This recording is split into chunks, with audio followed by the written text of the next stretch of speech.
အားလုံးပဲမင်္ဂလာပါတေးပါရှင်ဒီရက်ဒီတစ်ခါမှာတော့လေတစ်ထည့်ချမ်းနှစ်ထည့်ချမ်းပေါ့နော်အဲ့လိုမျိုးလေးလက်ကြံကြံနေတာလေးတွေကိုလက်ကြံဖက်တဲ့အနေနဲ့လုံးဝငွေပေါ်နေဆိုလေးနဲ့လုံးဝတက်တက်တာတာလေးနဲ့ရောင်းပေးမှာဖြစ်ပါတယ်ပထမဆုံးတစ်ခုကကြတော့ဒါချီချိုးဖို့ပေါ့နော်အယောင်ကကြတော့လေဒီထဲမှာမို့လို့တာသူကကြတော့အပြင်မှာလေဘယ်လိုပြောရမလဲမသိအယောင်ကလေအဲ့လိုမျိုးဒီလိုမျိုးဖွေးဖွေးမဟုတ်ဘူးအဲ့လိုမျိုးဒါရတဲ့သူကတော့တကယ်ကိုတန်တယ်ဘာလို့လဲဆိုတော့ခါကြတော့သူ့ရဲ့ဟိုဟာကိုပဲဘာလဲမူရင်းဈေးဟောဘာလို့ပြန်ဖောက်တဲ့ဈေးကိုနည်းနည်းယူရတာနည်းနည်းများတယ်ပေါ့နော်အဲ့ဒါဒါယူလို့ရှိရင်တော့ဒါယူလို့ရှိရင်ရောင်းဈေးတိုင်းပဲပေးမယ်ဝယ်ဈေးတိုင်းပဲပေးမယ်ပြီးတော့အသေးဝယ်တဲ့ဈေးတိုင်းပဲပေးလိုက်မယ်ဒါကြတော့လေအခါကျတော့ဒါရတဲ့သူကတော့တကယ်ကိုတန်တယ်အေးလူဝတ်ချင်တယ်ဆိုလို့ရှိရင်ဒါကိုယူပေါင်140ထိတော့တယ်ပြီးကြတဲ့ခါကျတော့ဒါချီခွက်ကိုမှဒီလိုမျိုးစတစ်ကာလေးနဲ့ပေါင်သူကလည်းပေါင်140ထိတိုးတယ်ပေါင်140ထိတော့တယ်ပြောတိုးတယ်ဖြစ်ကုန်လက်တော်ဘောင်းမရှိတွေပဲနော်အခုပြတဲ့ဟာလက်တော်ဘောင်းမရှိတွေပဲ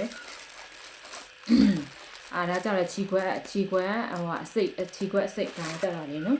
နောက်တစ်ခုကကြတဲ့ခါကျတော့ဒီလို cherry bee sticker လေးနဲ့သူကကြလေပုံစံကတော့အရန်ချစ်စရာကောင်းတယ်ဒါပေမဲ့ site လေးနည်းနည်းသေးလို့ပေါ့နော်အဲ့ဒါကြောင့်မလို့အသေးက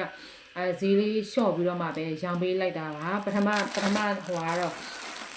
အရင်ကတော့ဒီတိုင်းပဲပုံမှန်ရောင်းတဲ့ဈေးနဲ့ပဲရော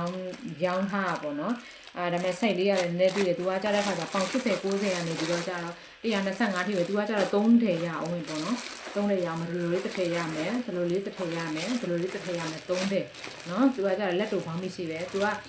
ပေါင်125ထိရတာအပြင်ကိုဟိုဘယ်လိုပြောမလဲအရန်ရှည်တဲ့သူတော့9ပေ6တော့အဲ့လိုမျိုးမရဘူး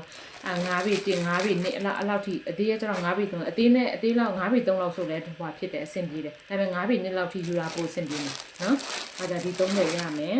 ဒီကြတဲ့ခါကျတော့ချီကွက်အကျဲဟာဝီယန်ကော်လန်နေတဲ့ဒီလိုမျိုးလေး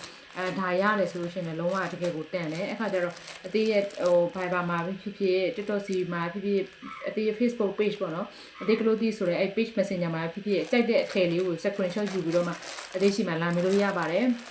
တကယ်လို့ဝယ်တာမွယ်တာဆိုတာထက်ကိုလေတကယ်လို့ပုံလေးကြိုက်လို့မို့ဈေးလေးသိကျင်တယ်ဆိုလို့ရှိရင်လာမယ်လို့ရပါတယ်ကျန်တဲ့အထည်လေးတွေကြိုက်တယ်ဆိုလို့ရှိရင်လည်းလာပြီးတော့မှမှာလို့ရပါတယ်အားလုံးပဲကျေးဇူးပါ